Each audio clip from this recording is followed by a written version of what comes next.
Antes de iniciar, quisiera agradecerles que el día de ayer pasamos a 10,000 suscriptores en nuestro canal alternativo Voces de la Noche. Muchas gracias a todos y a todas por apoyar tanto nuestros proyectos. Y si aún no están suscritos a ese canal, les dejaré los enlaces en la descripción y comentarios. Sin más, comenzamos. Posesión de carretera.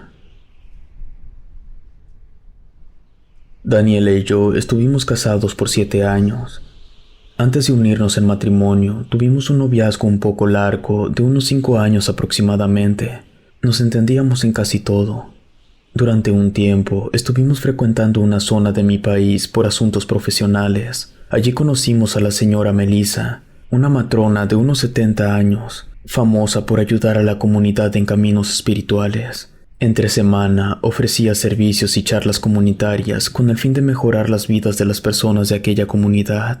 Y los fines de semana era la anfitriona de todas aquellas personas que asistían viernes, sábados y algunos domingos a algo que es llamado Maloca.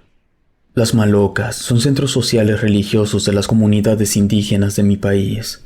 Son una representación del universo. Una tarde, Daniela tuvo mucha curiosidad de conocer un poco más sobre esta cultura. Daniela es extranjera en mi país y nunca se ha acercado a este tipo de cultura y comunidad. Estuvimos acompañando a la señora Melissa en una de sus charlas comunitarias. Daniela siempre se consideró una persona muy sensible a cosas que la gran mayoría de las personas no podemos ver o sentir. Tenía una fuerte intuición y en algunos momentos daba la impresión de tener poderes de adivinación, los cuales se materializaban como visiones. Daniela siempre tuvo mucha culpa de nunca haber potenciado esa habilidad. Siempre se culpó por la muerte de su madre. Según ella, cuando tenía 12 años, en unas vacaciones familiares mientras estaban desayunando, vio en el reflejo de su vaso de leche cómo su mamá se moría ahogada.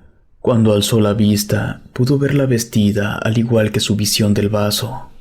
Esa tarde, su madre se ahogaría en el río, producto de su imprudencia y otros azares del destino. Al terminar la charla comunitaria, cuyo tema fue la culpa, Daniela con sus ojos llenos de lágrimas me tomó de la mano y me dijo que era un mensaje del destino. Sintió una fuerte atracción de continuar la plática con la señora Melissa. Decidí esperarla fuera del salón mientras ellas terminaban de hablar. Fue bastante, lo suficiente para que se hiciera de noche. Al terminar su reunión, salieron juntas animadas en su plática. Vi a Daniela renovada y sin ningún eco de tristeza. Camino al hotel, me insistió que nos quedáramos más tiempo de lo planeado, pues el fin de semana, la señora Melissa nos presentaría ante la comunidad de ella para guiarnos en un camino espiritual y ancestral, con el fin de poder sanar las heridas emocionales que muchas veces son invisibles y no le damos la importancia necesaria. Fue un sábado la cita, era sobre las 7 de la noche. Fuimos juntos a la Maloca. Había muchas personas y varios invitados o primerizos como ellos llamaban. La ceremonia inició sobre las 9 de la noche. Las mujeres se hacían a un costado y los hombres en otro. Habían más mujeres que hombres. Luego comenzaron a compartir un tema que, según se explicó, era el tejido de la palabra de aquella noche. Es un método de diálogo en donde se debate o se analiza un tema que puede agobiar o conflictuar a la población. Aquello me gustó mucho. Me recordó a los diálogos de Platón. Pensamiento deductivo en la comunidad solucionando un problema. Era una forma amable de construir conocimiento y conciencia. Luego, pasado de las 10:30 de la noche, comenzaron a hacer los rituales de sanación. Antes de comenzar, hicimos una rueda en comunidad, nos tomamos de la mano y oramos el Padre Nuestro. Volvimos a nuestras sillas y dieron inicio al ritual de sanación. Es un momento en donde el taita o padre de la comunidad libera por medio de un ritual muy meticuloso los espíritus o energías que pueden causar enfermedad o desgracia a las personas. Era un ritual lleno de cantos, ritmos e inciensos que convertía a la Maloca en un lugar fuera de este mundo. Durante el ritual pude sentir cosas muy extrañas. Daniela y yo fuimos invitados a participar junto con los nuevos miembros de la comunidad. Antes de iniciar la reunión, la señora Melissa nos había invitado a que lo hiciéramos, si en dado caso queríamos vivir la experiencia de la toma de ayahuasca, una planta sagrada para la comunidad, la cual les ayuda a alinear el cuerpo, la mente y el espíritu. Luego del ritual de sanación, pude experimentar una sensación de liviandad y paz. Pasadas las 11:30 de la noche, el taita, en compañía de sus ayudantes, comenzaron a realizar la bendición y protección de la ayahuasca, que se tomaría esa misma noche. Comenzaron a hacerlo, y al principio daba la sensación que algo no permitía que el ritual se hiciera bien. Se les veía incómodos, y de la nada comenzó a entrar un viento endemoniado por las puertas. Recuerdo que tenían 8 veladoras distribuidas de manera geométrica y precisa alrededor de la maloca, y comenzaron a ser apagadas por los fuertes vientos que entraban. 2 de los ayudantes, sin dudarlo, empezaron a buscar soluciones para evitar que se apagaran las llamas de las veladoras. Uno de ellos se nos acercó y nos pidió que oráramos con fervor a la divina providencia por la protección de la maloca, y así lo hicimos. Al cabo de una media hora, todo pareció volver a la calma. Los invitados son los primeros en ingerir la bebida. Después de un rato podíamos permanecer en la maloca o, si no, recostarnos en unas hamacas que estaban afuera de la maloca. Yo durante la noche no tuve ningún tipo de experiencia. Había oído que la planta podía llegar a tener efectos alucinógenos a quienes la consumen, pero en mi caso lo que sentí fue malestar, mareo y varias excreciones durante la madrugada. Fue muy diferente. La verdad, estuve muy desconectado de todo lo que hubo a mi alrededor, que en algún momento fue confuso y extraño. Se oían gritos, llantos, risas. Por un momento oí los aullidos de un perro. Al día siguiente, supe que había sido un joven en su experiencia. Los guías siempre me acompañaron y decían que mi cuerpo se estaba limpiando, que era normal, ese era el propósito. Daniela, por su parte, según me platicó, había vivido una experiencia reveladora. La sentí serena, en absoluta paz. Tuvo distintas visiones. Muchas de ellas eran descritas como experiencias extrasensoriales positivas. Con todo lo vivido, regresamos al hotel, dormimos un poco y salimos a la mañana siguiente a la capital donde vivimos. De camino a la ciudad, en un paraje muy desolado, vimos que la vía estaba bloqueada por el cuerpo extendido de una vaca. Se veía tirada de lado sobre la vía. Daniela estaba muy sensible y me dijo que nos detuviéramos e intentáramos ver si en verdad estaba muerta o simplemente enferma. Cuando nos acercamos, vimos que en verdad estaba muerta. 2 de sus extremidades estaban visiblemente golpeadas y daba la sensación al moverlo un poco que su cadera estaba rota. Daniela lloró y puso sus manos sobre la vaca. Yo aún sentía el estómago revuelto y me hice a la orilla lejos de la vía para poder evacuar mi malestar. Al volver, vi a Daniela tirada en el piso. Estaba convulsionando, su cuerpo rígido y los ojos desorbitados en blanco. Su respiración era rápida y cortada, muy rítmica. Entré en pánico. No sé cuánto tiempo estuve allí intentando hacerla volver en sí. De repente, ella tomó una fuerte bocanada de aire y me dijo, «Amor». Pude ver sus ojos que intentaban enfocar. La vi muy pálida, como si se le hubiera bajado la presión arterial. La agarré con ambos brazos y la llevé dentro del carro. Estuvimos en silencio durante el resto del viaje. Ella durmió profundamente. Después de un rato, intenté platicar con ella para entender qué había pasado, pero ella no recordaba nada de lo ocurrido. Tuvo un sobresalto al recordar la vaca muerta, pero no recordaba más en ese momento. Durante un mes tuve que desplazarme fuera del país. Me había salido un contrato muy interesante. Era una oportunidad difícil de rechazar. Por un tiempo estuve muy arrepentido de haber aceptado ese trabajo. De hecho, Daniela me contó que durante un sueño había visto que ese trabajo era un hecho, pero que ese sería el principio de nuestra separación. Según lo que vio, un mar inmenso nos separaba y ella era abrazada por un hombre gigante con unas manos oscuras que montaba un oso. Daniela había quedado muy tocada por nuestra experiencia con la ayahuasca, y no fue la última vez que todo lo asociaba con sueños, premoniciones y otras cosas. De hecho, estuvo muy desconcentrada durante un tiempo y tuvimos varios problemas con algunos proveedores, porque dejaba todo a la intuición. Fueron momentos difíciles en nuestra relación. Incluso le dije que era necesario que acudiéramos a terapia de pareja y buscáramos alguna asesoría psicológica, porque debo admitir que llegué a pensar que vivía en una constante alucinación. Oía ruidos que yo no percibía. Yo salía a correr o a entrenar, y al regresar habían cosas rotas como platos, jarrones. Una vez rompió la mesa de centro de la sala, y siempre me decía que no recordaba nada o que no entendía qué había pasado. Un día compramos una mascota y la perdió bajo su cuidado. Creo que esa acumulación de cosas no me hicieron creer lo que me dijo en su sueño.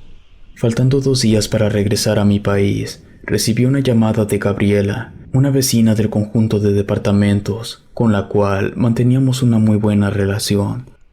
Me dijo que había encontrado a Daniela deambulando por el edificio desnuda y con arañazos y algunos moretones en el cuerpo. Me preocupé mucho. La ciudad en donde vivimos hay mucho peligro y bandas delincuenciales.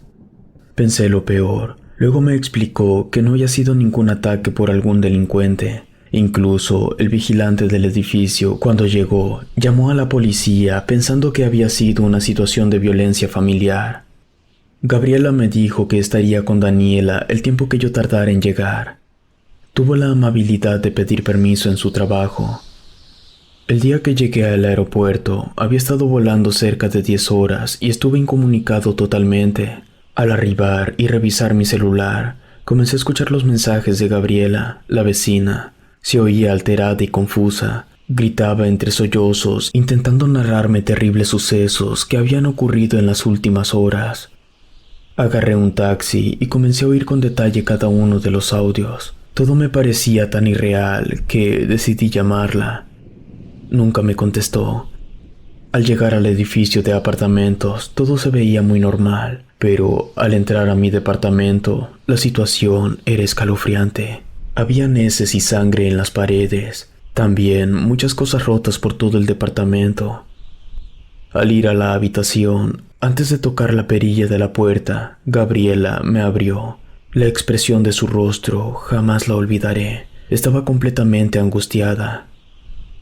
Una señora que no conocía estaba sentada en una silla con una Biblia en la mano, orando con los ojos cerrados. Daniela estaba amarrada a la cama y tenía fuertes señales de laceración. Gabriela, con un gesto, me hizo que guardara silencio y comenzó a narrarme con detalle todo lo que había ocurrido en esos días. Me dijo que una presencia demoníaca se había apoderado del cuerpo de Daniela, que esa noche, sobre las 3:30 de la madrugada, Daniela había entrado en un estado de shock y con fuerza sobrehumana comenzó a destruir todo lo que encontraba a su paso, golpeándose contra las paredes, puertas y lo que encontrara, que su voz se había transformado como la de un monstruo. Me comentó que la señora que estaba en la habitación era una amiga de la mamá de ella, que es de una comunidad de oración, y necesitaban mi aprobación para poder llamar a un sacerdote lo más pronto posible para llevar a cabo un ritual de exorcismo. Con mucha calma, me explicó que era lo mejor. Fueron 2 meses horribles. Nunca estuvimos solos. Yo hice todo lo que estuvo en mis manos para poder ayudar a mi amada Daniela. La culpa y remordimiento me carcomía la conciencia. El proceso fue largo y la aprobación de la arquidiócesis tomó un tiempo. A veces pienso que yo fui el culpable de eso. El exorcista me explicó que el suceso de posesión debió haber sido esa mañana en la carretera cuando encontramos a la vaca atropellada a la mitad de la vía. Yo vi el primer suceso, pero debido a mi ignorancia en el tema no hice nada. Parece que eso complicó todo. No tuve estómago para acompañarla durante los rituales. Todos se hacían en las noches. Sentía el tormento de una entidad que lograba descontrolarme. Comencé a ver un poco el mundo como Daniela lo veía. Ese demonio me atormentaba en las noches. No podía dormir. Tuvieron que alejarme del proceso y eso fue horrible. Hace ya 5 años que todo esto terminó. Daniela y yo hace un año que ya no estamos casados. Gracias a Dios y a Gabriela, Daniela hoy en día vive una vida normal. Pudo ser liberada de ese demonio. El día que fue liberada de la entidad, ese día jamás lo olvidaré. Recuerdo que luego de la recuperación, me reuní con el exorcista, quien me dio una serie de indicaciones. Cuando le pregunté cómo pudo lograrlo, me dijo que el proceso es complejo, pero lo más importante es saber el nombre del espíritu o demonio que posee a la víctima. Le pregunté el nombre del demonio y me dijo que quien estuvo en el cuerpo de mi ex esposa fue Balaam, pero que gracias a Dios hoy está viva y es libre.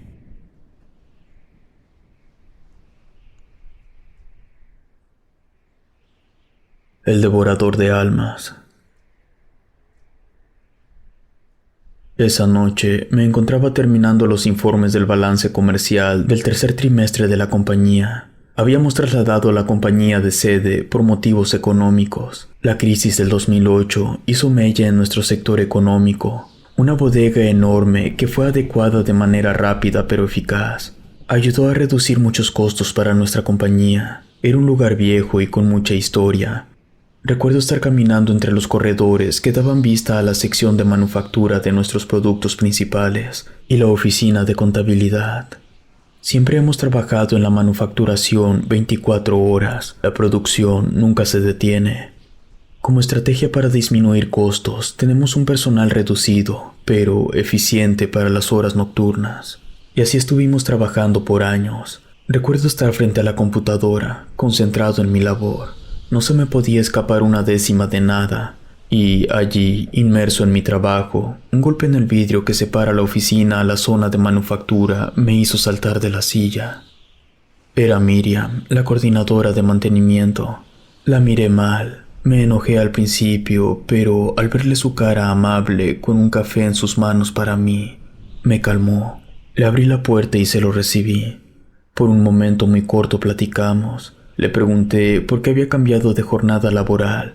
Ella trabajaba generalmente en los días y desde hacía ya un tiempo que no ocupaba ningún turno nocturno por motivos familiares.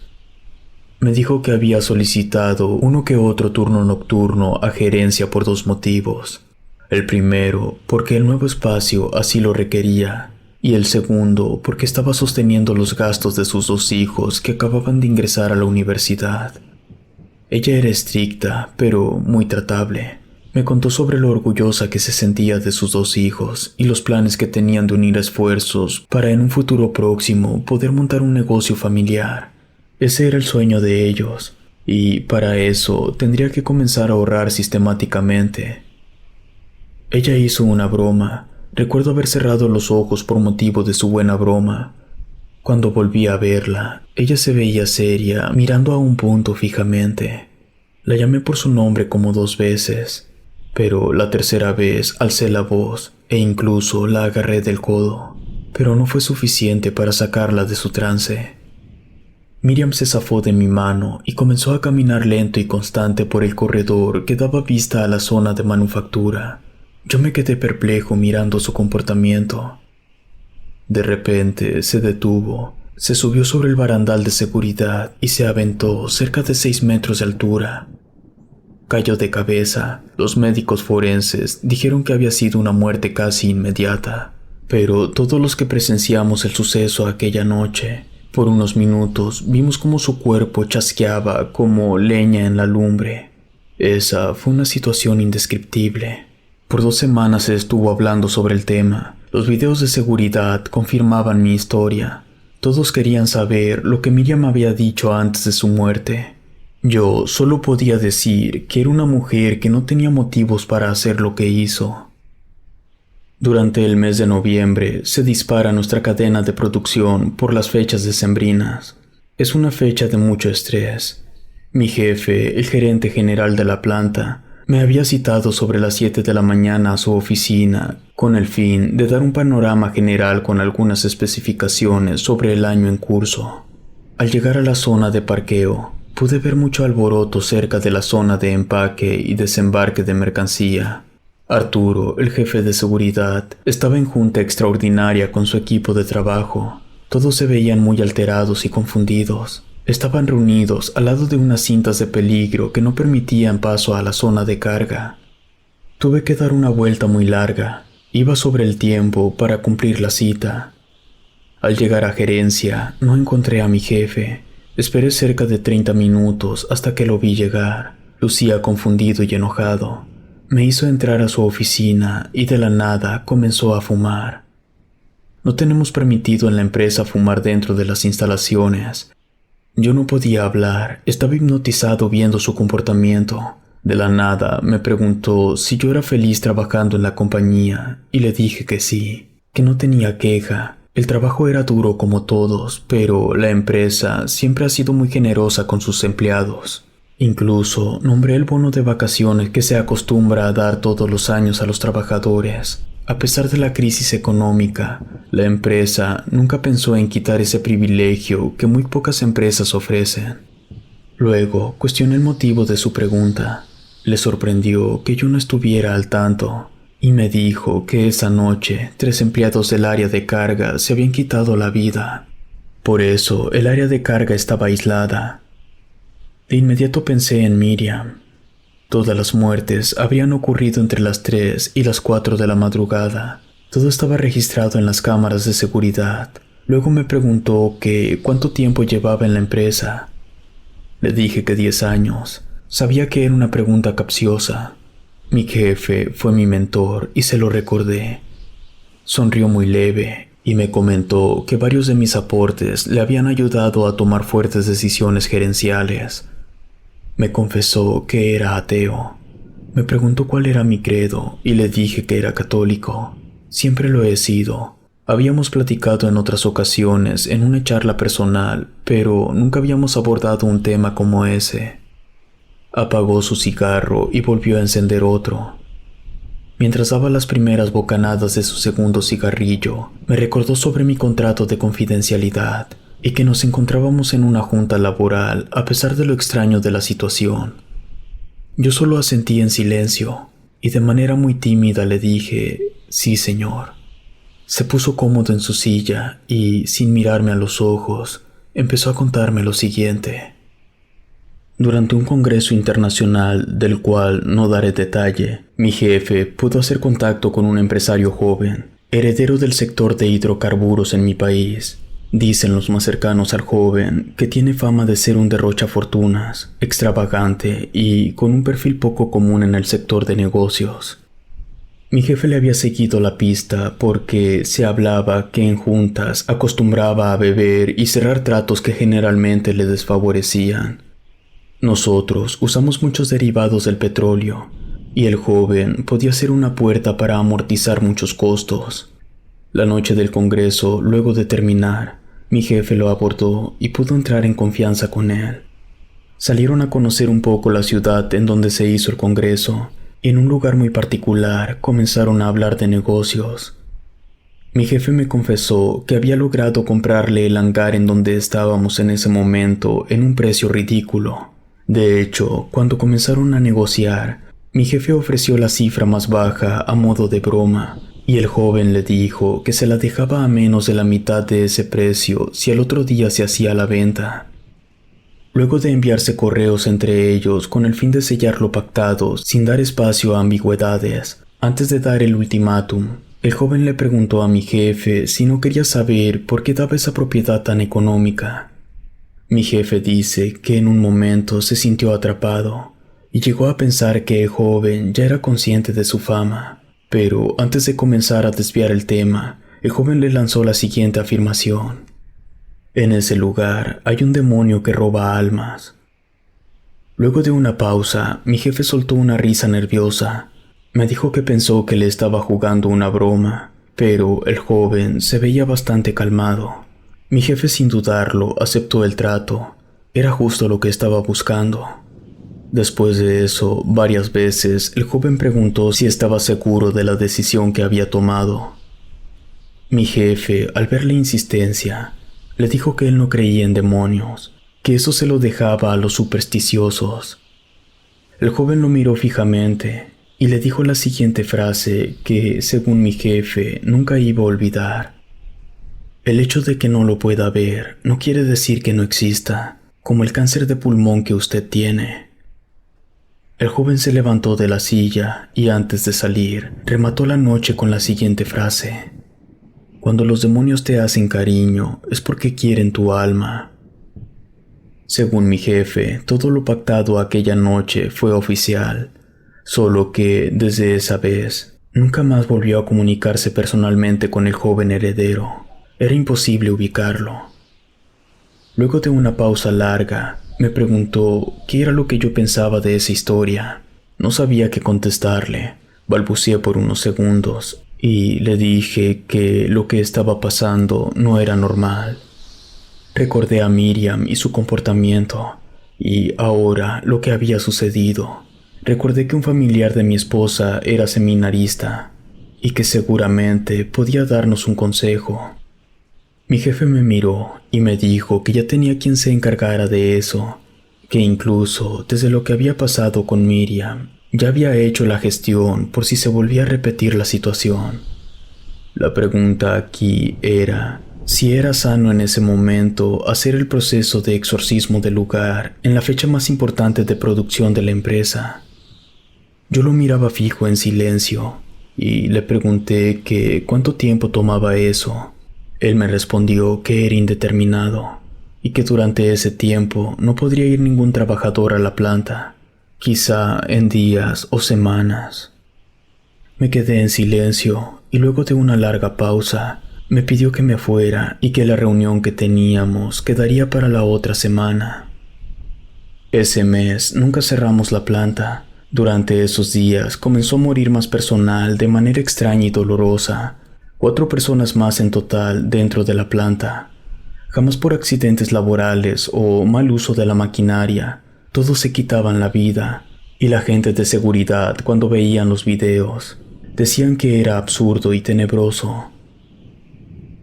Tuvimos varias renuncias, y entre esas estuvo la mía. Un día antes de irme, a mediados del mes de enero, pude hablar con Arturo, el jefe de seguridad, quien me contó la siguiente historia.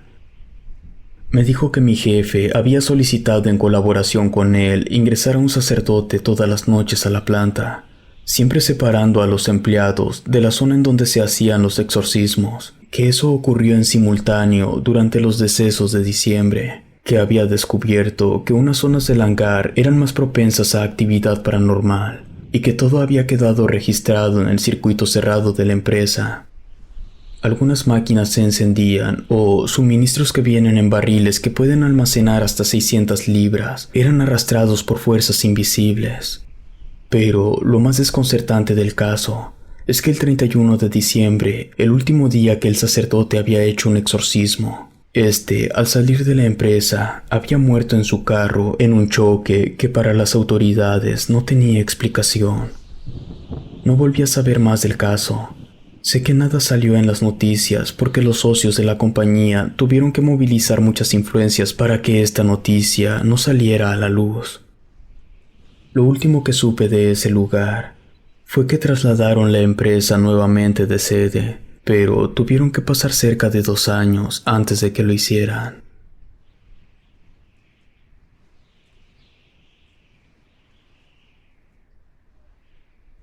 Post-exorcismo.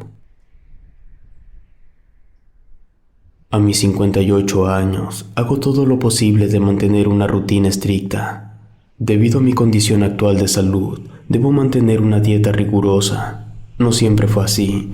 Llevo 2 años en este proceso. Jamás pensé en tener que venir al hospital todos los jueves para practicarme una diálisis, o tener que regular de manera precisa la cantidad de líquidos que le doy a mi cuerpo. Cuando inicias el camino de ser exorcista, nadie te dice las posibles consecuencias que puedes llegar a tener al ser un soldado de Cristo. Las fuerzas demoníacas nos han acompañado por siempre. Desde que el ser humano pisó el paraíso, el demonio ha estado en medio de nosotros alejándonos día a día de la luz de Dios. Y muchas veces, como Eva, Todos hemos caído en las manos del maligno y hemos recibido las consecuencias de su oscuridad de distintas formas. A lo largo de mi camino como exorcista, tuve que practicar una centena de exorcismos, cada uno diferente, único e irrepetible. Este es un tema delicado y se debe manejar con mucho tacto. En la actualidad, parece que nos alejamos cada vez más de ese misticismo que reside en nuestras conciencias. Desde que descubrieron mi afección, no volví a enfrentarme con el demonio o uno de sus subordinados en ningún acto de exorcismo. Para poder llevar a cabo este ritual de manera efectiva, es necesario que el exorcista o sacerdote goce de una salud de hierro o de una resistencia física única. Es un acto que desgasta la mente, el cuerpo y el espíritu. Y yo soy la prueba viva que eso es un hecho. Existen muchos tipos de posesiones. Son comunes y a veces de cultura general asociarlo con posesiones demoníacas en cuerpos de seres humanos. Pero los demonios, estas entidades, tienen la particularidad de posesionarse de distintos huéspedes, animales, objetos, lugares y otras formas que es muy difícil de describir en este momento.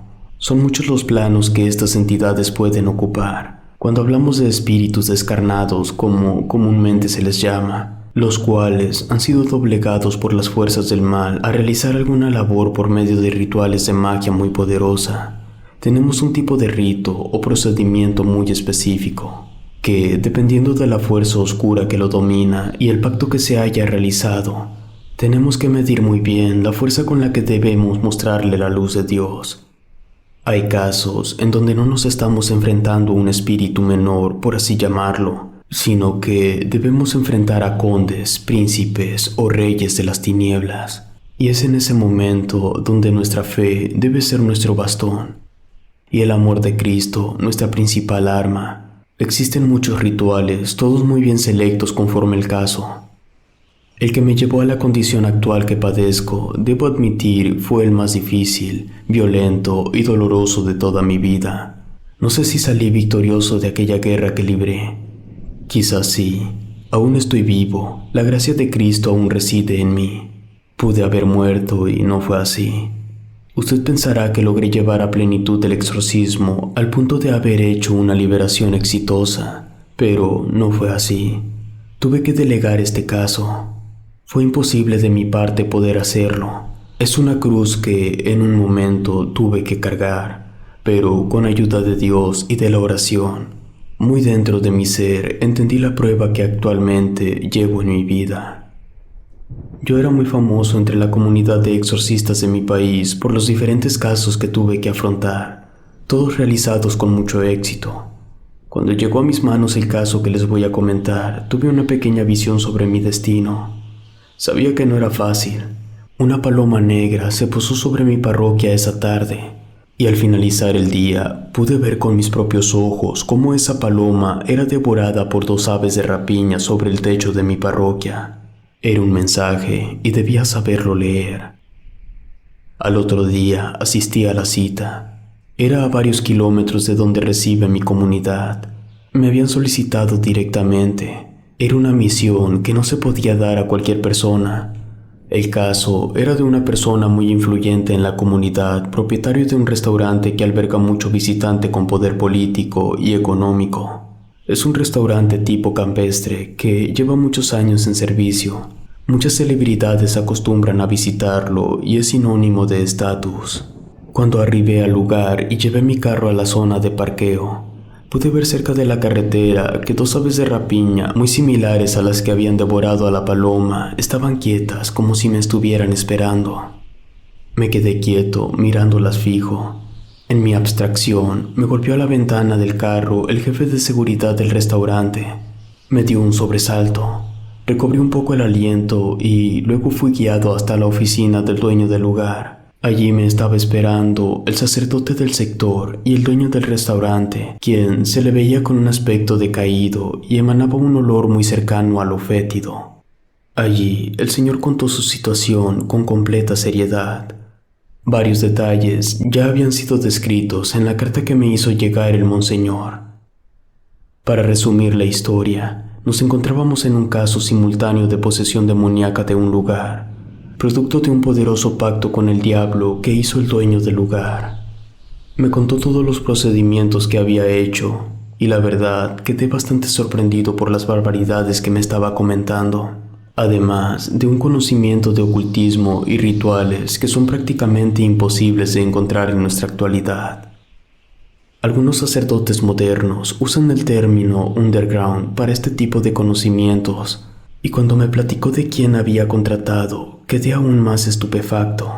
Me dirigí en compañía de él a la zona donde se habían realizado los conjuros y pactos.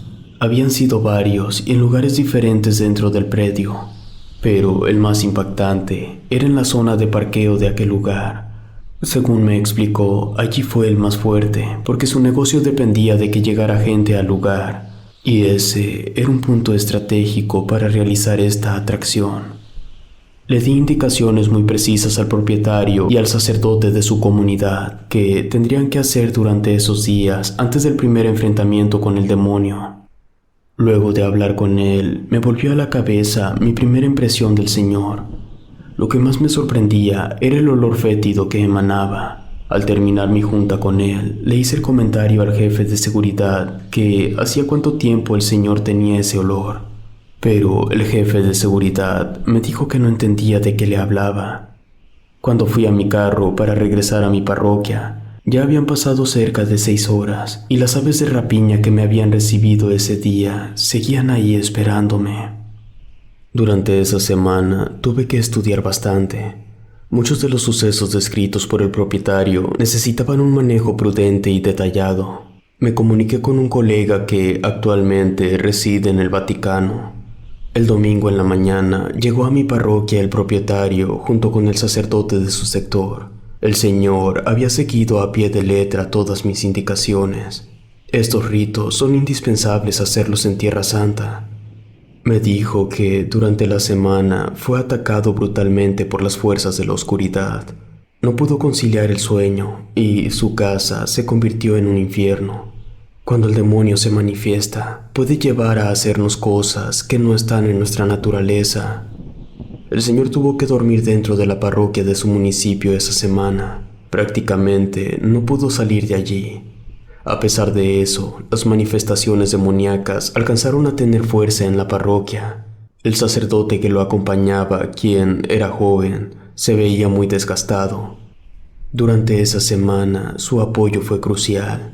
No relataré lo ocurrido esa tarde porque no se debe hacer. Esto no es un juego. Fue un encuentro terrible. Esa tarde duramos cerca de 10 horas continuas de rito. Y aún no sabíamos exactamente el nombre del demonio que estaba a cargo del alma de este señor. Durante 3 días consecutivos hicimos el proceso.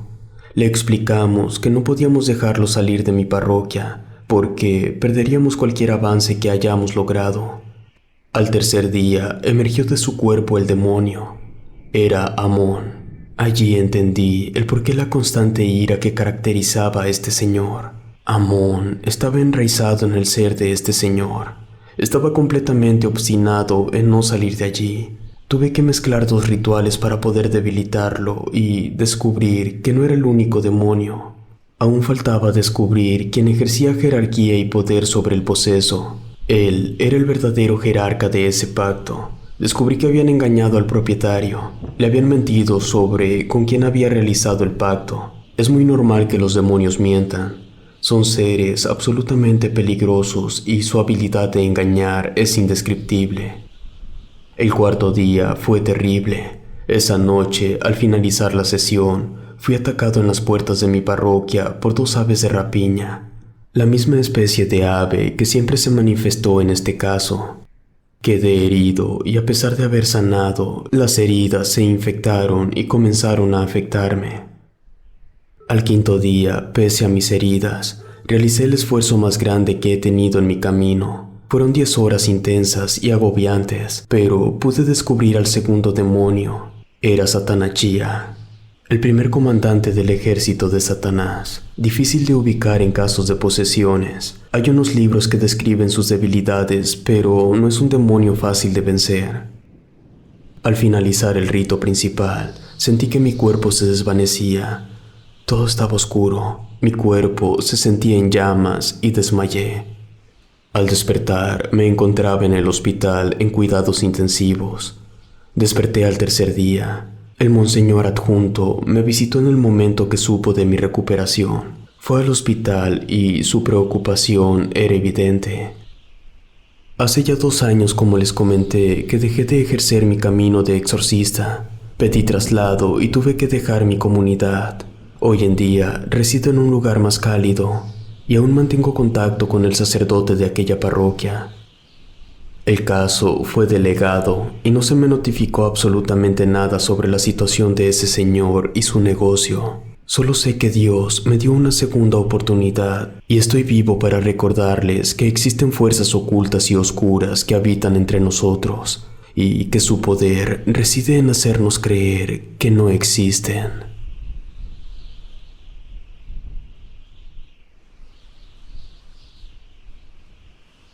Exorcismo de una casa. En la víspera de nuestro 10º aniversario de casados, mi esposa y yo teníamos los ahorros suficientes, más un crédito para comprarnos un lugar propio.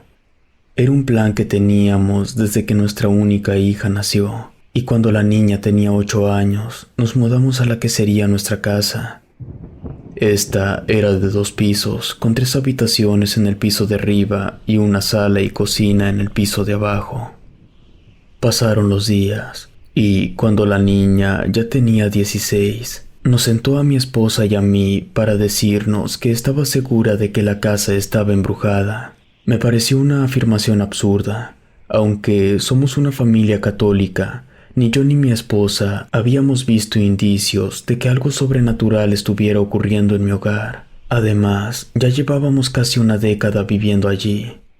Mi hija nos contó que estaba escuchando cosas extrañas, como susurros en mitad de la noche, y a veces, cuando se iba a la cama, notaba que había ruidos que provenían del estudio que habíamos ubicado en la tercera habitación, que estaba en el 2.º piso. Empecé a razonar con ella. Le pregunté si había alguna razón por la que creía que podía haber fantasmas en la casa, y le pregunté también si había estado incurriendo en alguna práctica, pero me dijo que no. Al final, acordamos que si ella volvía a escuchar algo extraño, nos avisaría de inmediato. Sin embargo, me preocupó que hubiera dicho que oía susurros, así que empecé a contemplar la posibilidad de llevarla con un médico. Esa noche hablé en privado con mi esposa sobre lo ocurrido. Entonces ella me dijo que tenía la intuición de que la niña estaba diciendo la verdad, pero que también tenía un mal presentimiento por la manera en que ella nos había contestado, pero que también tenía un mal presentimiento por la manera en la que ella había contestado a mi pregunta. Acordamos pedir consejo en la parroquia. El domingo siguiente hablamos con el cura sobre la situación. Él nos recomendó estar muy atentos y compartió la idea de que primero hablara un psicólogo con mi hija. Después de todo, en cualquier caso en el que se sospeche de alguna presencia maligna, lo primero es contar con la opinión profesional de un médico. Acudimos a una psicóloga que un colega le recomendó a mi esposa. Según él, había visto a sus 2 hijos, así que tenía experiencia con jóvenes. Después de la sesión, la doctora habló con nosotros. Nos dijo que, en primer término, no le parecía que hubiese un problema de salud mental con nuestra hija, pero pidió volver a verla para poder revisar más a fondo el caso. Pasaron un par de días cuando, un domingo en la mañana, escuché un grito ahogado. Era mi hija. Nosotros nos levantamos de un salto y salimos para ver qué pasaba. Ella no estaba en su habitación. Nos llamó desde el estudio, así que fuimos inmediatamente para allá. Al entrar, vimos que había cosas tiradas en el suelo y, además, se veían unas letras escritas con algo blanco. Miré a mi hija y le pregunté si ella había escrito eso. Cuando me miró, pude notar que estaba alterada, y en cuanto abrió la boca para responderme, la vimos casi volar hasta la pared. Fue como si algo invisible la hubiese empujado. Corrimos a ayudarla. Mi esposa empezó a rezar en voz alta. y nosotros las seguimos hasta que las cosas se calmaron un poco. Tomamos una foto de las letras que estaban en el suelo y llamamos a la parroquia para comunicarnos con el cura. Él nos pidió que le enviáramos la foto. En ella se veía claramente la letra I, luego la M, la P y una S. No tenía ningún sentido para nosotros. El sacerdote, tras ver la foto, nos volvió a llamar y nos pidió que fuéramos a hablar con él en el despacho de la parroquia. Estando allá, él nos hizo una serie de preguntas. Le contamos con detalle lo que habíamos visto. Quiso saber si, además de lo que mi hija había oído y lo que ocurrió en la mañana, alguno de nosotros había estado actuando de manera extraña, pero la verdad era que no. Entonces nos contó que él pensaba que las letras dibujadas en el suelo de nuestro estudio pertenecían a la palabra impius, que del latín puede traducirse como malvado. Estábamos ante una manifestación de alguna entidad o influencia malévola. Después intentó indagar en cómo había llegado esta presencia a nuestra casa. Le contamos que llevábamos 8 años viviendo allí, pero era la primera vez que nos ocurría esto. Él nos explicó con detalle que a veces encontrar los motivos de por qué estas entidades se manifiestan es crucial para la solución del problema. Luego de que él dijera esto, mi hija habló. Nos dijo que ella creía saber cuál había sido la raíz del asunto. Hacía un par de meses había salido con una de sus amigas y en la calle vieron un cartel pequeñito en donde se promocionaban servicios de vudú, brujería y magia para atraer el amor verdadero. Entonces su amiga había tenido la idea de pedir uno de esos servicios. Al parecer, la joven se sentía devastada porque recientemente su padre había dejado la casa por irse con otra mujer. Así que tenía tanta rabia que pensó que utilizar esos servicios sería una buena idea.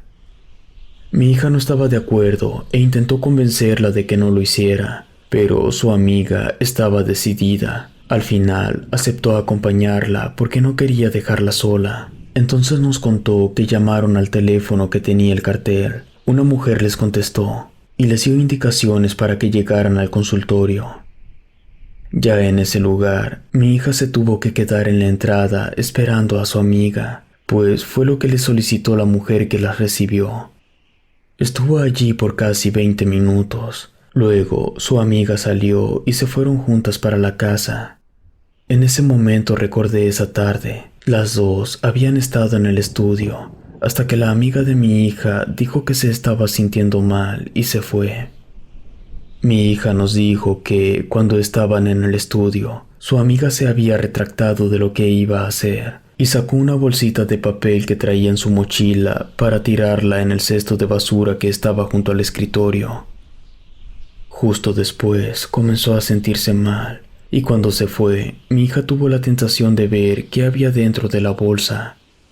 La tomó con sus manos, pero tuvo un mal presentimiento y la devolvió a la basura. Por supuesto, esto había sido desechado hacía tiempo cuando sacamos la basura, pero el párroco nos dijo que ese suceso podía explicar la presencia que nos estaba perturbando. Muchas veces, las personas que practican magia para lastimar a otros tienen pactos con el demonio, han estado en cultos satánicos o utilizan espíritus o demonios para atormentar a sus víctimas. Así que era posible que una influencia de estas estuviera ahora en nuestra casa. Y por ende, el paso a seguir era realizar un exorcismo a la casa. Acordamos que realizaríamos el rito al día siguiente en la tarde cuando todos hubiésemos llegado a la casa. Mientras tanto, el párroco nos entregó unas copias que contenían unas oraciones. Nos dijo que estas eran parte del libro romano en el que la iglesia se basa para realizar los exorcismos, pero que estas venían especialmente para que las utilizaran los fieles que estaban en una situación como la nuestra y que podíamos hacerlas ese mismo día. En cuanto regresamos esa tarde a nuestro hogar, nos sentamos en la sala dispuestos a seguir las indicaciones del párroco. Nos acomodamos los tres juntos en el sofá y pusimos nuestros teléfonos en silencio sobre la mesita que estaba enfrente. Pasaron unos segundos después de que iniciamos con la oración, cuando empezaron a sonar ruidos que parecían venir del estudio. Los ignoramos y continuamos. Entonces vi que mi celular estaba vibrando. Alcancé a leer en la pantalla que era una llamada del celular de mi esposa que estaba justo al lado. Ignoré la llamada y continué con el rezo. Entonces pasó exactamente lo mismo, solo que ahora era el celular de mi esposa el que recibía una llamada del mío.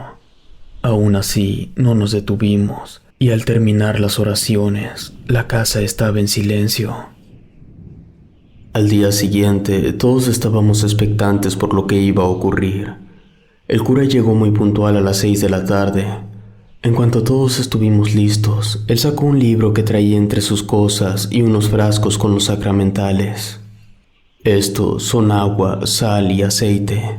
Dijo que primero debía exorcizar esos sacramentales, así que procedió a decir unas palabras a cada uno de los objetos. Después tomó los frascos que traía con agua, nos roció a nosotros con ella. Luego hizo lo mismo con todos los rincones y cosas que había en la casa, en especial con la habitación del estudio.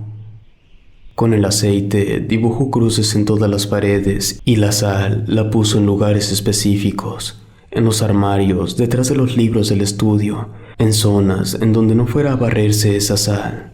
También hizo varias oraciones, reconocí la de San Miguel, pero también hubo unas de sanación, otras en las que debíamos responder como se hacen las lecturas de las misas.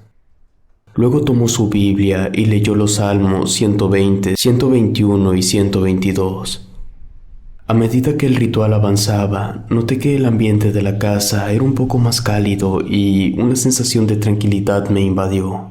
Tomé a mi hija y a mi esposa de las manos. Pude percibir que ellas también se sentían más tranquilas. Al terminar, invitamos al cura a cenar con nosotros. Él nos pidió que, si volvíamos a sentir o ver cosas extrañas, acudiéramos a él y que continuáramos haciendo las oraciones que nos había dado. Creo que, más que suerte, tuvimos la bendición de no volver a pasar por una situación así.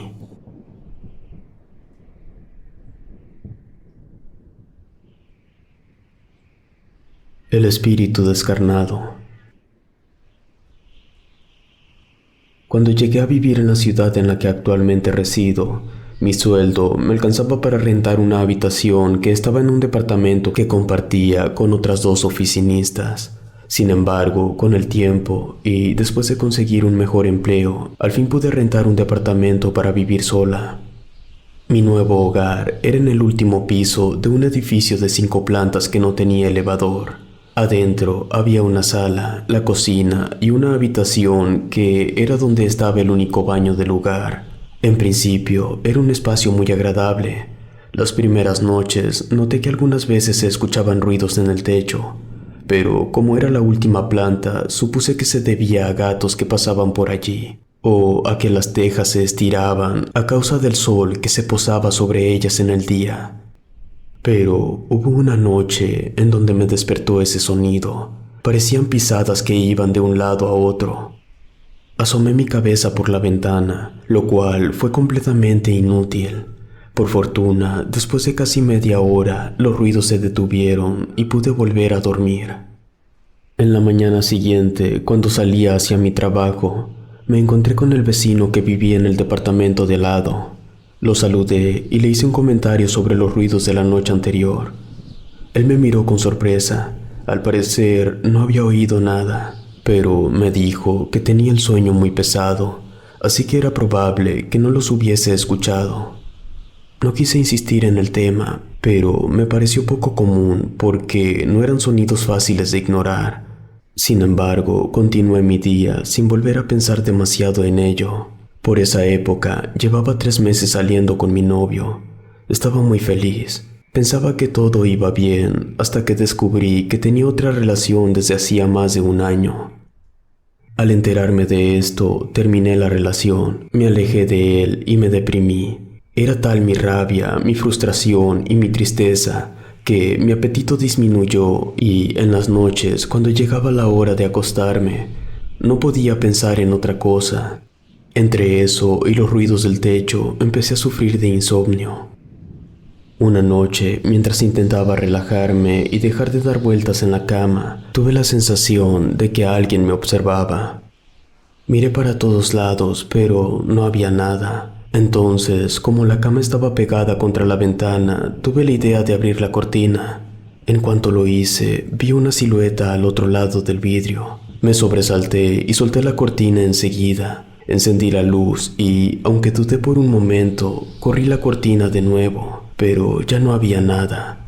Enseguida pensé que estaba enloqueciendo. La falta de sueño empezaba a afectar mi mente. Así que al día siguiente compré un medicamento para dormir y puse la cama centrada en la habitación, despegada de la ventana. Después de eso, sentía con frecuencia que cuando estaba en la habitación había alguien viéndome, no solo en la noche, también durante las tardes, los fines de semana y a veces en las mañanas antes de ir a la oficina. Pero asumí que todo era debido a mi estado de ánimo. Hablaba casi a diario con mi mamá, que vivía en una ciudad diferente. Ella intentaba animarme. Claro que nunca le conté sobre los ruidos ni que sentía que me observaban, pues en ese momento yo no veía esto como un acto sobrenatural. Llevaba casi 2 meses en el departamento cuando tuve una de las peores experiencias de mi vida. Ese día se me acabaron las píldoras para dormir, pero como me sentía un poco mejor de ánimo, decidí esperar al día siguiente para comprarlas. Cuando me acosté en la cama, me quedé dormida enseguida, pero una vez más, los ruidos del techo irrumpieron mi descanso. Observé el reloj que tenía sobre la mesa de noche. Eran más de las 2 de la mañana. Estaba desesperada con el ruido, así que me levanté y fui a la cocina por un poco de agua. Cuando estaba sirviéndola, noté que ya no escuchaba los sonidos. Regresé a la habitación con la idea de que podría descansar, pero solo unos segundos después de que entré, volví a oírlos. Me metí en la cama, decidida a tener paciencia, hasta que el silencio volvió. Estaba a punto de dormir de nuevo cuando empecé a sentir que alguien me observaba. Miré hacia todos lados, no había nada. Entonces escuché claramente una respiración. Venía del lado de la ventana. Luego sonaron unas pisadas como si alguien estuviese acercándose hacia la cama. Estaba tan aterrada que solo pude voltearme de tal forma que quedé acostada dándole la espalda a la ventana y después me paralicé. Entonces empecé a sentir que el colchón se movía, se hundía en el lado que estaba libre, como si alguien se hubiese sentado allí. Intenté moverme, pero mi cuerpo no respondía. Sentí como si algo o alguien se hubiese acostado junto a mí en la cama. Su respiración era fuerte, como la de un animal, y estaba cada vez más cerca de mí. Cerré los ojos y no pude contener las lágrimas. Continuaba sin poder moverme. Y entonces, por alguna razón, se me ocurrió empezar a rezar. Recordé la oración de San Miguel Arcángel que me había enseñado mi madre cuando hice mi primera comunión, y empecé a decirle en mi mente. Después recuperé la voz y continué orando en voz alta. Aún podía sentir esa presencia junto a mí, pero ya no continuó acercándose, así que seguí orando por horas. No estoy segura de si en un momento perdí el conocimiento o tan solo me quedé dormida, pero sé que esa entidad estuvo allí toda la noche. En la mañana desperté sobresaltada, miré a mi alrededor y no noté nada extraño. Tomé mi teléfono y llamé enseguida a mi madre para contarle lo que me había ocurrido. Estaba muy alterada. Ella me dijo que debía haberle contado antes todas las cosas que había estado escuchando, pero como lo mencioné hace un rato, yo no le había prestado mucha atención a eso.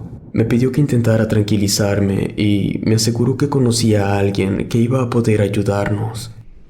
Yo no tuve más remedio que calmarme y salir para el trabajo.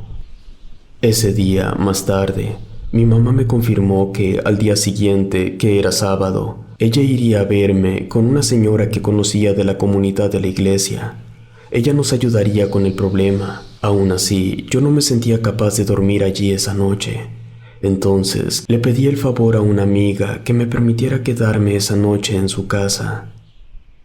Me encontré con mi mamá y la señora en la mañana del día siguiente. La señora me hizo algunas preguntas. Me pidió que le contara todo lo que había pasado. Insistió en que pensara en cada detalle. Tal vez algo había pasado por alto. Luego hizo un recorrido por el departamento como intentando percibir algo en el ambiente. También preguntó si la noche anterior, cuando había dormido en casa de mi amiga, había experimentado ese tipo de eventos, pero la verdad era que no. La señora era una persona muy creyente, un miembro activo de la comunidad de la iglesia a la que mi mamá iba, y al parecer tenía experiencia en oraciones de liberación e incluso en exorcismos. Y aunque hasta ese momento yo pensaba que esos ritos solo se realizaban a personas, ese día aprendí que también se hacen a lugares. Ella dijo que debíamos practicar un método para exorcizar la habitación. Además, así podríamos tener una idea más clara de qué era lo que había allí. Antes de iniciar, sacó una Biblia del bolsillo. Pude ver que tenía un par de anotaciones. Nos dijo que, si queríamos, usáramos crucifijos u objetos que hubieran sido bendecidos. Entonces, nos dijo que si llegábamos a ver algo, intentáramos no interactuar con eso. Después, nos pidió hacer una oración en voz baja, la que quisiéramos. Entre susurros, ella también empezó a hacer una oración. No podía oír lo que estaba diciendo, pero me concentré y empecé a orar también. De repente, la habitación empezó a ponerse más fría. La señora repetía ahora unas palabras en voz alta. Dejé de orar por un instante y entonces lo vi. La silueta que había visto por la ventana era como una sombra. Estaba en una esquina de la habitación. De nuevo sentí que me paralizaba. La señora notó que algo no estaba bien y me pidió que continuara rezando. Ella comenzó a recitar algo en latín. La silueta se movió hacia mí. En ese momento cerré los ojos y comencé a decir casi a gritos la oración de San Miguel. Y mientras lo hacía, sentí mucho calor como si estuviera junto a una hoguera. Luego, un pitido retumbó mis oídos y me desmayé. Cuando desperté, mi madre y la señora me habían recostado en el sofá. Les pregunté qué había pasado. Entonces, me dijeron que habían tenido que detenerse al ver lo mal que me puse. La señora nos dijo que tenía la teoría de que en esa habitación había un espíritu descarnado. Y nos contó que ella también lo había visto. Nos explicó que este tipo de entidades en realidad son las almas de personas que no logran atravesar el umbral al cielo. A veces porque no pueden desprenderse de cosas materiales o porque están consumidas por un deseo de venganza o emociones que las mantienen aquí. Y en otros casos pueden ser personas que en vida fueron víctimas de brujería. Me recomendó que no me quedara allí esa noche y debía estar atenta a si este espíritu me seguía, pero lo más importante era que debíamos repetir la sesión de exorcismo para lograr sacar al espíritu. Pasé ese fin de semana en casa de mi madre. Pensé mucho en lo ocurrido y llegué a la conclusión de que si ese ser oscuro estaba atrapado allí, lo mejor era mudarme. Me comuniqué con el hombre que me había rentado el departamento. En cuanto le dije que debía irme, él me preguntó si me había pasado algo malo en ese lugar. Entonces supe que él sabía sobre el espíritu. Le insistí mucho hasta que me confesó que hacía 2 años había tenido que sacar a un inquilino del lugar porque empezó a recibir quejas de los vecinos acerca de ruidos y personas extrañas que ingresaban al departamento. En cuanto llegó a desalojarlo, encontró que las paredes de la habitación estaban pintadas de negro. Había cosas escritas en un idioma que él no entendía y encontró animales muertos. Justo unos meses después de eso, las personas que llegaban a vivir allí se iban rápidamente y muchos aseguraban que en ese lugar pasaban cosas paranormales. Él intentó insistirme en que esperara unos meses a que el contrato de renta terminara, pero yo le aseguré que no era capaz de hacerlo. Le conté sobre la oración y el rito que habíamos hecho. Entonces me sugirió que siguiera intentando. En ese momento se agotó mi paciencia. Le dije que mi decisión era definitiva y, aunque tuve que pagar lo que decía el contrato por irme antes, fue un precio más que justo por salir de esa pesadilla.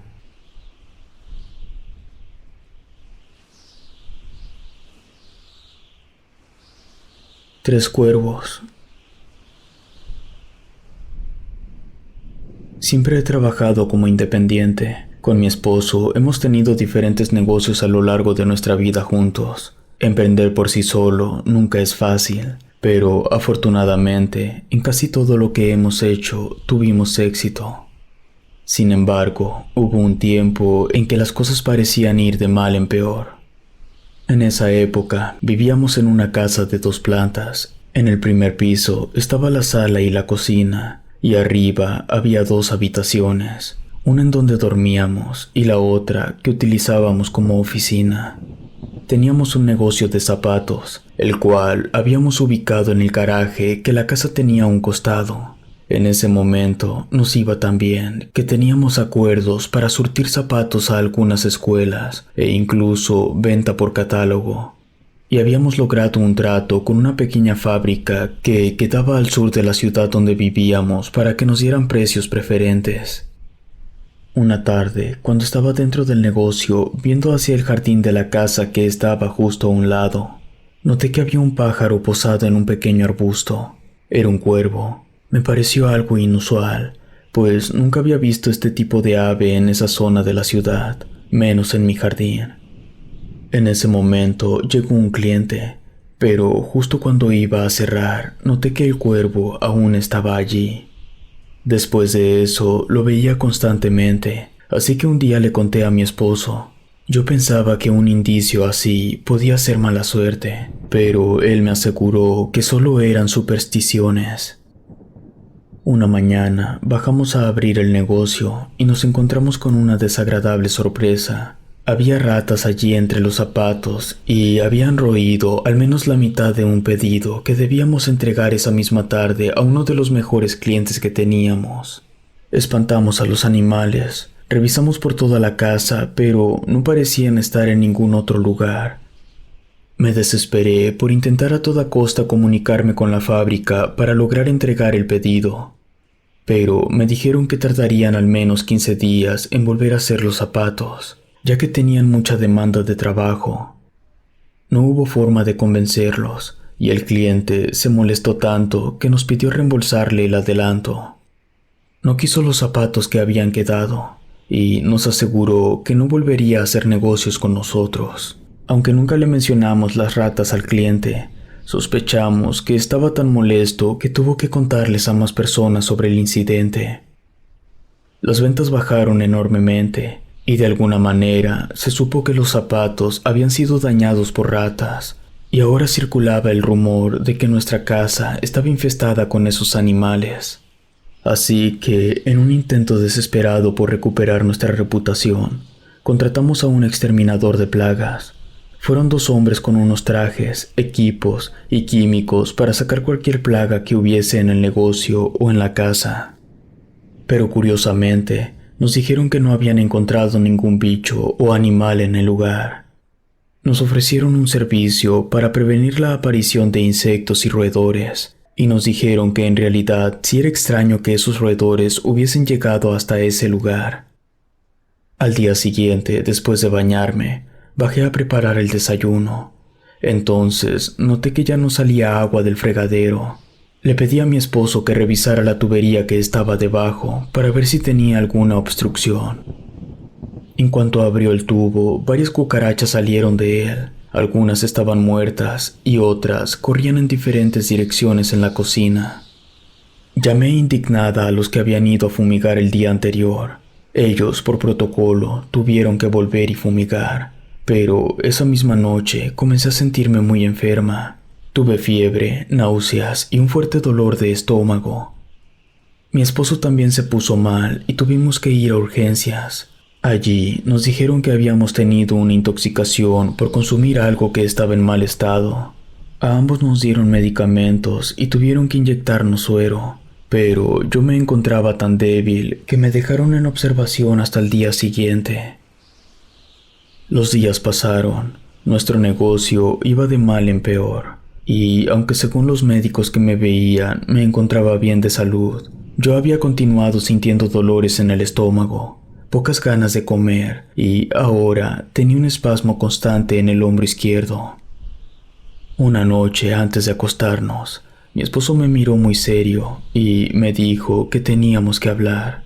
Me dijo que algo no estaba bien. Sentía que estaban sucediendo demasiadas cosas malas a la vez y me confesó que desde hacía algún tiempo él sentía que alguien lo seguía y que al igual que yo sentía un peso, un dolor en uno de sus hombros. Por eso tenía la intuición de que alguien nos estaba haciendo un trabajo de brujería. Al principio no supe qué decirle. Nosotros nunca habíamos sido supersticiosos. No pensábamos que cosas como la brujería o el satanismo tuvieran efecto. Pero en ese instante me levanté y me asomé por la ventana. Ahora había 3 cuervos posados en la rama del arbusto del jardín. Entonces me pareció que él tenía razón. Unos días después nos pusimos en contacto con un brujo. Alguien que una amiga nos había recomendado el día que nos mudamos por si queríamos hacerle una limpieza espiritual a la casa. Pero, como lo mencioné, no éramos de hacer ese tipo de cosas. El hombre fue a vernos y, al hablar de lo que estaba pasando, nos dijo que podíamos hacer un rito de limpieza para alejar los malos espíritus y todas las energías negativas que estaban enviándonos. Preguntó si teníamos algún enemigo o sospechábamos de quién podía estar haciéndonos algo así. Pero la verdad es que no teníamos ni la menor idea. El brujo hizo un sahumerio por toda la casa. Después nos entregó unos amuletos para protección. Hizo varios rezos y se detuvo especialmente en nuestro negocio. Al terminar, nos pidió que siguiéramos en contacto, que si llegábamos a percibir algo más, le dijéramos. Por unos días todo mejoró, los cuervos no volvieron, no teníamos ningún dolor y uno de nuestros clientes llamó para hacer un pedido. Llegó el día de la entrega, pero el cliente no apareció. Llamábamos y no contestaba. Como ya habíamos trabajado con él antes, habíamos solicitado muy poco adelanto. No alcanzaba ni para pagar el precio de fábrica de los zapatos. Fue un golpe que terminó de hundir nuestro negocio. Estábamos al borde de la quiebra.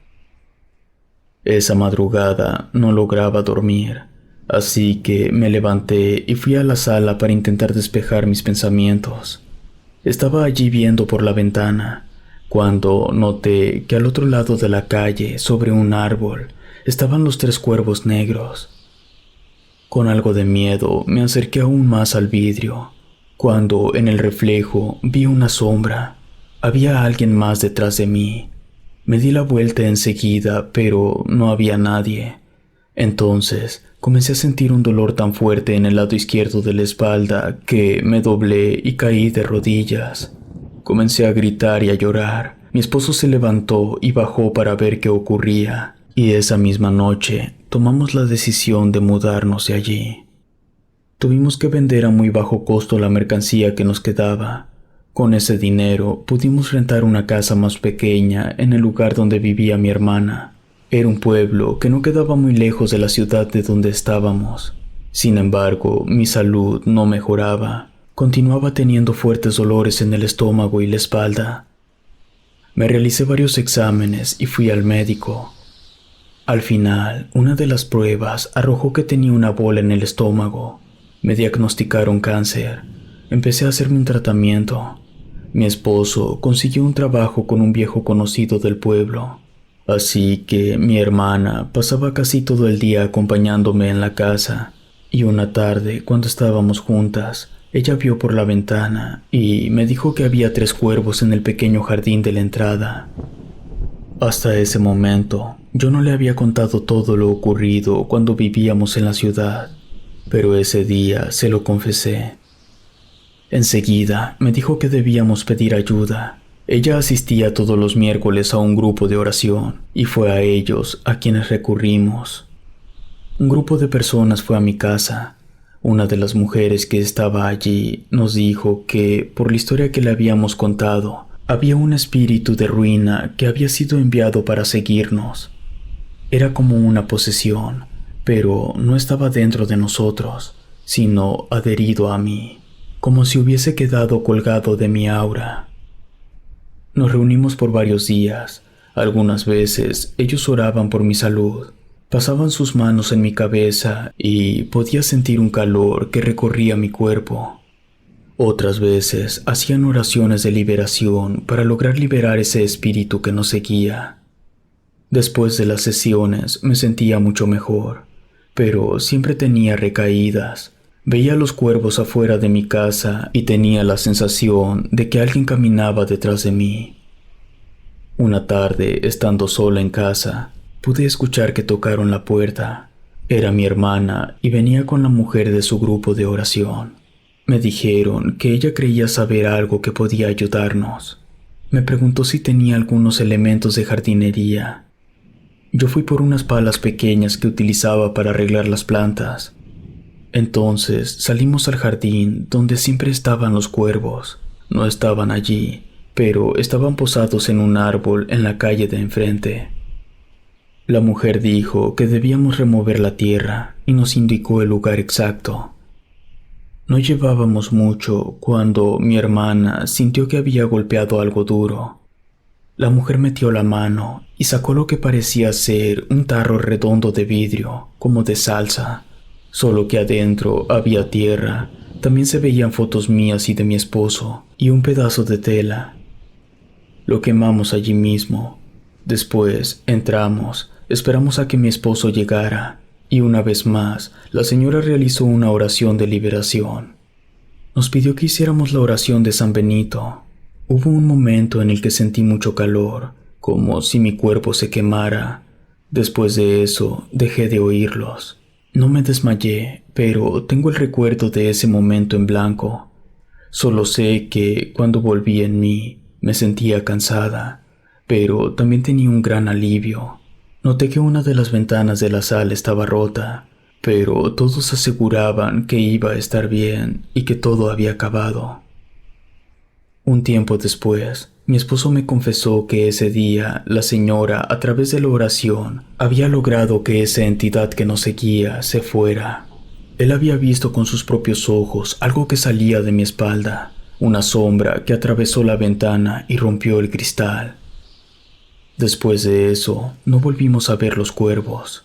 Me operaron y aunque continúo en tratamiento, el dictamen médico dice que voy mejorando. Sin embargo, siempre me quedé con la duda de quién fue capaz de hacernos pasar por todo esto y quién pudo seguirnos incluso luego de mudarnos para hacernos daño.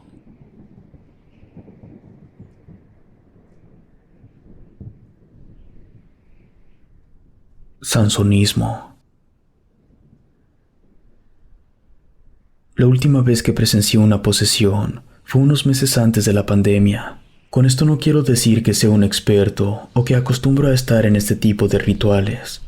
Son eventualidades. Por años he trabajado en el sector salud y mi especialidad es la psiquiatría. En los últimos años, decidí trabajar en una institución de enfermos mentales con inquietudes meramente investigativas.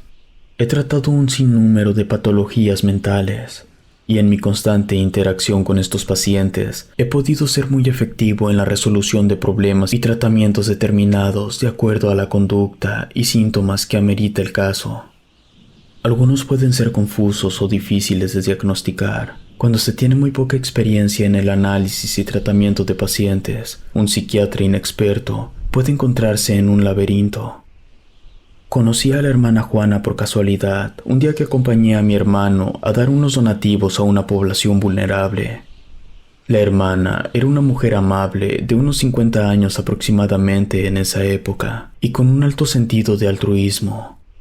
Durante la jornada pudimos compartir experiencias y me compartió su trabajo en esa comunidad. Algo que llamó mi atención bastante fue su guía y acompañamiento a personas que experimentan posesiones de espíritus o demonios, hechos que para el común de las personas normalmente son catalogados como paranormales, pero para la hermana Juana son actos de fe. Le comenté sobre mi especialidad y me pidió de manera muy amable si podía ayudarla algunos domingos ofreciendo mi trabajo como una donación para la comunidad. Accedí sin dudarlo. Soy criado en una creencia católica y mantengo esta fe. Pese a que en mi gremio son muchos los agnósticos, he acompañado a la hermana Juana por un buen tiempo, ayudándola en temas extraordinarios como en otros más mundanos. Una tarde recibí la llamada de la hermana Juana. Me solicitó si podía ajustar mi agenda con el fin de acompañarla en el caso de una supuesta posesión que se había manifestado en una de sus comunidades. El lunes muy temprano en la mañana llegué a la casa de la congregación. Allí la hermana Juana me recibió en compañía de un grupo de mujeres y un seminarista, quienes estaban evaluando la situación de posesión de Camilo. Camilo era un niño de aproximadamente 8 años. Registraba un caso muy leve de desnutrición y que las últimas semanas había tenido un comportamiento muy extraño según sus padres. La descripción inicial detallaba algunos síntomas muy cercanos a un episodio temprano de esquizofrenia. Sin embargo, luego de oír con más detalle, aparecían indicios fuera de lo normal, como un trastorno de pensamiento formal, el cual es muy extraño encontrar en niños. Es común encontrarlo en la etapa de la adolescencia, pero en un niño es muy extraño. Lo más sorprendente fue que algunos adultos intentaron contenerlo, pero el niño pudo evitarlo y logró lanzar a uno de ellos varios metros, provocándole una fractura en el fémur. Esa fuerza descomunal se conoce como sansonismo. Eso me desconcertó. La hermana había hecho llegar a la junta a María, una niña amiga de Camilo, con quien acostumbraban a compartir gran parte de su tiempo. La hermana Juana le pidió a María que nos narrara lo que había sucedido el día que Camilo comenzó a experimentar los primeros síntomas. La niña se acercó un poco tímida, pero luego de un buen tiempo comenzó a contarnos la siguiente historia. María y Camilo acostumbraban jugar muy cerca del cementerio. Las casas de ambos colindan con un parque pequeño que se une con la parte trasera del cementerio. Una tarde, cerca al anochecer, mientras jugaban rayuela, que era uno de sus juegos favoritos, Camilo, luego de ganarle a María y gritar cielo, le dijo a María que ya estaba aburrido de jugar, que hacía unos días que había entrado al cementerio y se había encontrado unos juguetes, los cuales estaban un poco sucios, pero que si los lavaban serían bonitos. Le dijo que no los había agarrado el día que se los encontró porque el vigilante del cementerio lo espantó y lo comenzó a sacar a gritos del lugar. María cuenta que ella accedió y lo acompañó hasta el lugar. Según su descripción, ellos habían entrado a la sección de las fosas comunes, en donde se les da sepultura a las personas no identificadas. Los juguetes que estaban buscando estaban dentro de una tierra que estaba removida. Además, estaban dentro de una tula negra amarrada con un cordel de color negro también. Encontraron los juguetes, una muñeca y viejos muñecos de acción. María nos comentó que ella no quiso agarrar la muñeca porque le dio mucho asco, pero Camilo estaba encantado con lo que había encontrado. La niña narra que varios de esos juguetes estaban envueltos con cabellos y eran viscosos al tacto. También había en el interior algo que, según la niña describió, era un objeto que asemejaba a un muñeco que es asociado al vudú o la magia negra. Este tenía la foto de alguien que ellos desconocían. Camilo agarró 2 de esos muñecos y se los guardó en sus bolsillos. Insistió que María se llevara uno, pero ella no quiso. Cuando iban saliendo del cementerio, María nos cuenta que Camilo comenzó a palidecer hasta que se desmayó. Todo fue muy rápido.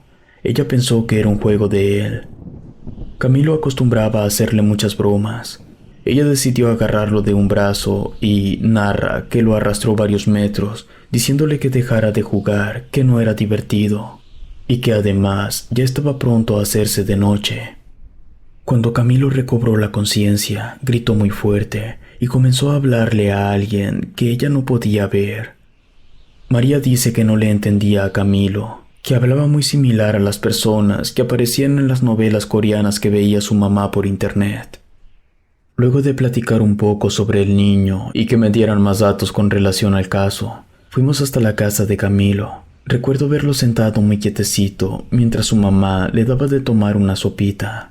Le dije a la hermana Juana que me quedaría el tiempo necesario hasta que hubiera algún tipo de manifestación. Todo estuvo muy tranquilo por unas horas. Mientras tanto, la hermana Juana, en compañía del seminarista y otras 2 hermanas, comenzaron a platicarle al papá del niño la historia que María nos había platicado. El papá quedó muy confundido, y fue la mamá del niño quien, con bastante paciencia, pudo encontrar los juguetes. Cuando la hermana Juana comenzó a guardar meticulosamente los juguetes en una cajita de madera que había llevado, el niño tuvo una transformación asombrosa. De golpe, saltó varios metros desde donde estaba en dirección al rostro de la hermana Juana, acompañado de un grito entre gutural y agudo. Agarrado del cuerpo de la hermana Juana, comenzó a gritar con esa voz una serie de obscenidades que es muy difícil encontrar en el vocablo de un niño de esa edad. Tuvimos que intervenir todos. Una de las hermanas se armó de valor y con voz firme y con mucha fuerza comenzó a realizar una oración que jamás había escuchado. Pero entre más oraba, más violento se ponía el niño. Cuando lo sujeté de sus extremidades, quedé en pánico. Tenía una fuerza sobrehumana. Tuvimos que agarrar un solo brazo del niño entre los seminaristas y yo con ambas manos para poder alejar al niño de la hermana Juana. Cuando hice contacto con sus ojos, ocurrió lo más asombroso. Para usted, viejo miedoso, le tengo un regalo. Abrió su boca y del interior salió una tarántula que saltó a mi rostro. Yo tengo una fuerte aracnofobia. He intentado superar ese miedo, pero no ha sido un proceso fácil. Tolero algunas interacciones, pero no me había enfrentado a algo así. Grité espantado y comencé a intentar quitármela de mi rostro, pero la tarántula seguía adherida a mi cara. En ese momento perdí toda percepción de lo que estaba ocurriendo. Me salí de mis cabales. Luego, de la nada, vi que ya no estaba la tarántula sobre mi rostro. Una de las hermanas me veía sorprendida, mientras la otra, junto con el seminarista, ya habían encontrado una forma de contener al niño. Salimos de la casa, la hermana Juana, una de las hermanas, el seminarista y yo. La otra hermana, quien había comenzado la oración, se quedó en la casa junto con el niño y los padres. Cuando llegamos a la congregación, vimos a la hermana Juana muy maltratada y tuvimos que llamar a un servicio de enfermería para poder sanar las heridas que recibió esa tarde. El seminarista guardó la caja y la otra hermana que nos acompañaba se quedó platicando conmigo. Me preguntó varias veces cómo me sentía y le conté que ya estaba bien, que el susto había sido enorme, que no entendía cómo esa tarántula había salido de la boca del niño. La hermana me invitó a orar y así lo hicimos, ya mucho más calmado luego de la oración. Me miró fijamente a los ojos y me dijo que estaba muy sorprendida por mi reacción, que no la había entendido. Pero ahora que yo le había contado lo ocurrido, tenía que decirme que nunca hubo ninguna tarántula que salía de la boca del niño. Yo no podía creerlo, pero ella estaba completamente seria. Esa tarde di mi opinión médica sobre lo ocurrido. Intenté dejar un informe corto y detallado. Ese informe iría a la arquidiócesis para entrar en estudio y solicitar el apoyo de un exorcista o sacerdote especializado en el tema. No pude hablar ese día con la hermana Juana. Según me dijeron, entró en un letargo que duró casi 2 días en reponerse. El seminarista dio una serie de indicaciones después de lo que había ocurrido. El proceso de exorcismos, según me contó la hermana Juana, quien me mantuvo al tanto del caso, tomó casi 6 meses. Fue lento y doloroso. Actualmente les hago acompañamiento a los familiares que vivieron esta terrible experiencia, y a Camilo también, aunque la verdad, el niño desconoce todo lo ocurrido hasta la fecha.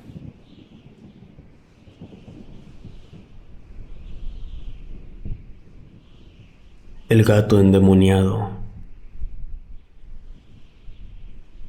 Soy paramédico. Mi trabajo es muy demandante. pero contra lo que algunos harían en su tiempo libre para relajarse, a mí me gusta escuchar historias paranormales. Empecé escuchándolas a veces en mi casa mientras realizaba alguna tarea doméstica. Después me gustaba oírlas para dormir y despejar la mente. Comencé a interesarme tanto por esto que me uní a grupos en redes sociales donde las personas contaban sus experiencias con brujería, extraterrestres o demonios. Siempre he tenido el hábito de orar e ir a la iglesia de vez en cuando. Por lo tanto, no es difícil para mí creer que, tal como existe la luz y la divinidad, hay una contraparte. Aun si no fuese creyente, es un hecho histórico que, desde las civilizaciones antiguas, se habla de una constante lucha entre la oscuridad y la luz. No sé si mi interés en estos temas les dio un mensaje al universo, o simplemente ya estaba escrito en mi destino. Pero el caso es que me contactó un compañero del colegio con el que de vez en cuando hablaba. Me dijo que necesitaba pedirme un favor y me pidió que nos reuniéramos. La última vez que habíamos hablado fue cuando él era seminarista y ahora era cura. Cuando lo vi, me pareció que su aspecto era diferente. Se notaba que había un problema o algo que no lo dejaba tranquilo. Entonces, sin mucho preámbulo, me dijo lo que necesitaba de mí. Él quería que yo asistiera a un exorcismo para ayudarlo a revisar la salud del poseído durante el proceso. Le pedí que me contara más sobre el caso. Me dijo que era un joven, un niño de 15 años. Tenía un hermano mayor y ambos vivían en una casa con sus papás y 2 gatos. Según la familia, habían empezado a notar que el niño actuaba de manera extraña. En una ocasión, su madre se había despertado en mitad de la noche. Había oído unos ruidos en la sala, como si hubiera 2 personas conversando allí. Decidió ir para averiguar, pues las voces no le resultaron familiares, pero cuando llegó, solo encontró a su hijo menor sentado en el suelo en una esquina. Parecía tener los ojos entrecerrados, pero lo más raro era que 2 voces diferentes salían al mismo tiempo de su boca. Ese fue solo el principio. Unos días después, el joven empezó a dejar de comer, pero la señal más alarmante fue cuando una noche, mientras toda la familia estaba cenando, su padre, preocupado por cómo le veían actuar, había sugerido que debían acudir a un especialista médico.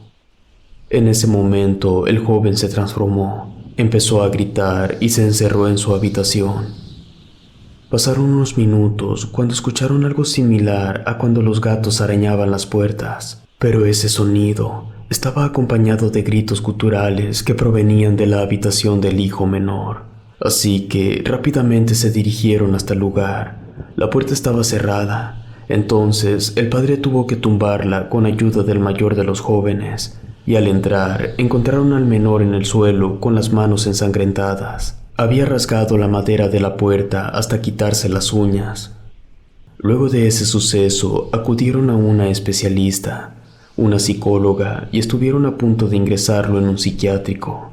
Pero la especialista no estaba segura de cuál exactamente era la raíz del problema. Llevaba 2 meses en terapia cuando el joven le confesó a su médico que había estado jugando con una ouija intentando contactar al padre muerto de su mejor amigo. Enseguida, la especialista le contó a los padres del paciente. Ellos se contactaron con la familia del amigo de su hijo y resultó que ambos estaban presentando los mismos comportamientos. Después de eso, entre las 2 familias, pidieron ayuda en la iglesia y la arquidiócesis había enviado a 2 curas con experiencia en exorcismos a cada una de las casas. Hasta ese momento yo no sabía que mi amigo era exorcista. Me contó que en realidad aún tenía poca experiencia, pero era una vocación que había alimentado en su época como seminarista y estaba convencido de que él podía ayudar al joven y a su familia a superar ese momento. Me contó también que ya había realizado un par de sesiones con el joven, pero que su estado de salud variaba constantemente, así que había decidido no volver a realizar el rito sin la presencia de al menos un paramédico. La historia me conmovió, pero debo admitir que, sobre todo, tenía mucha curiosidad por presenciar un momento como ese, así que acepté. y pactamos un día para realizar el exorcismo. Estuve en 2 sesiones. La primera, debo confesar que no fui de mucha ayuda. Creo que la situación me superó. Una cosa es escuchar a otros hablar de eventos paranormales, pero vivirlos va más allá de todo lo que uno podría imaginar. Llegamos a la casa del poseído como a las 2 de la tarde. Era sábado, así que toda su familia estaba allí. La madre del joven nos recibió con agradecimiento. No podría decir que estaba exactamente feliz de vernos, pero se notaba que tenía fe en lo que mi amigo el cura estaba haciendo. El padre le preguntó a ella cómo había estado su hijo en ese momento. Ella le dijo que después de la última sesión se había sentido muy bien por casi una semana. Había empezado a comer, incluso llegaron a pensar que todo acabaría, pero tan solo unos días antes había vuelto a recaer. Esto era lo que ocurría durante las sesiones que ya habían realizado. Fue en ese momento que supe que, aunque en muchas películas se nos vende la idea de que el exorcismo se realiza solo una vez, en la mayoría de los casos no basta con una sesión. Después de estar un rato hablando sobre la situación del joven con su familia, al fin entramos a la habitación. Él estaba en la cama. Tenía muchas ojeras y se veía bastante delgado. Nos saludó de manera tranquila. Parecía estar normal. Antes de iniciar, el cura le recordó a los padres que oraran mientras se llevaba a cabo el ritual. Me dijo lo mismo a mí, que no importaba mi religión, pero que hiciera alguna oración e intentara no escucharlo si era que el joven empezaba a hablarme. Y me pidió que, antes que nada, revisara los signos y el estado médico del joven. Aunque se veía cansado, sus signos estaban bien. Así que di mi visto bueno y me alejé un poco. El sacerdote empezó a hacer una oración. Después, a recitar unas anotaciones que llevaba en un libro que tenía a la mano. Se acercó y puso sus manos sobre la cabeza del joven. Yo estaba concentrado en repetir mentalmente la oración de la Virgen María, cuando noté que el paciente empezó a respirar con dificultad. Parecía la respiración de una persona muy mayor con un caso complicado de bronquitis. Tuve el impulso de acercarme a revisarlo, pero el cura me hizo una señal para que no lo hiciera. En ese momento escuché una risa. Tardé un instante en darme cuenta de que era el joven. Su risa empezó a ser cada vez más estruendosa. El padre comenzó a rezar en lo que yo creo era latín. Sacó una botella con agua bendita. El joven lanzó un grito escalofriante. No parecía ser una voz acorde a ese cuerpo. Escuché a mi amigo ordenarle que le dijera su nombre. Unos ruidos de garras sonaban detrás de la puerta de la habitación. Eran los gatos que parecían estar desesperados con los gritos del joven, quien había empezado a vociferar una palabra que yo no entendía. Entonces, de la nada, lo vi saltar como un animal y cayó al suelo de espaldas. Tenía los brazos pegados a su pecho y los dedos torcidos de manera antinatural. Me paralicé ante la situación. Entonces, mi amigo se acercó, me sacudió para que reaccionara y revisara al poseído. Al acercarme, noté que estaba tieso y muy frío. Su pulso era muy débil, así que detuvimos la sesión.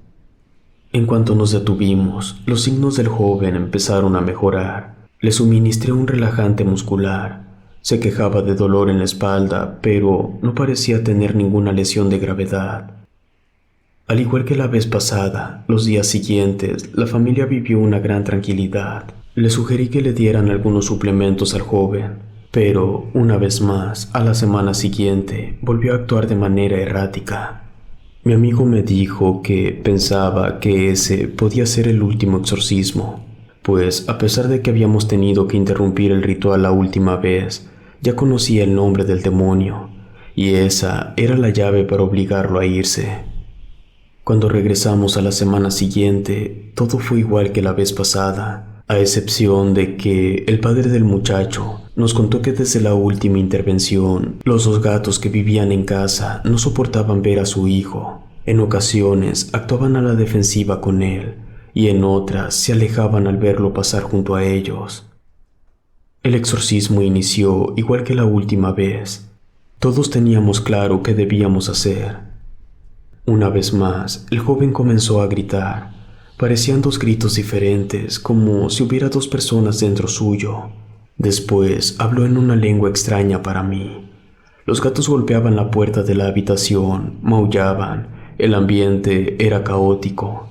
Entonces pasó algo que aún hoy me resulta difícil de explicar. Vimos que algo salió del joven. No era una sombra ni humo. No hay nada similar en el mundo con lo que se pueda comparar, pero digamos que fue como un aliento. Justo después, el joven cayó al suelo y en ese momento la puerta de la habitación no resistió más. Los gatos entraron directo hacia donde estaba el joven. Uno de ellos se quedó junto a él, pero el otro voló hacia un rincón de la habitación como si hubiera sido empujado por alguna fuerza invisible. El animal se levantó rápidamente. Sus ojos habían cambiado. Incluso parecía que era más grande. Nos enseñaba los colmillos. La mamá del joven intentó acercarse al animal, pero este le saltó encima tumbándola al suelo. Le aruñó la cara y el cuello mientras hacía un ruido anormal. Después salió de la casa por una pequeña ventana que estaba abierta en la cocina. Según el cura, el gato había tenido la mala suerte de ser interceptado por el demonio que fue expulsado del joven. La familia pudo continuar con su vida sin más presencias demoníacas en su entorno, pero nunca volvieron a ver al gato. Si te gustó esta historia, suscríbete activando la campanita para que no te pierdas lo mejor de Rede. Gracias por escucharnos. Relatos escritos y adaptados por Luna.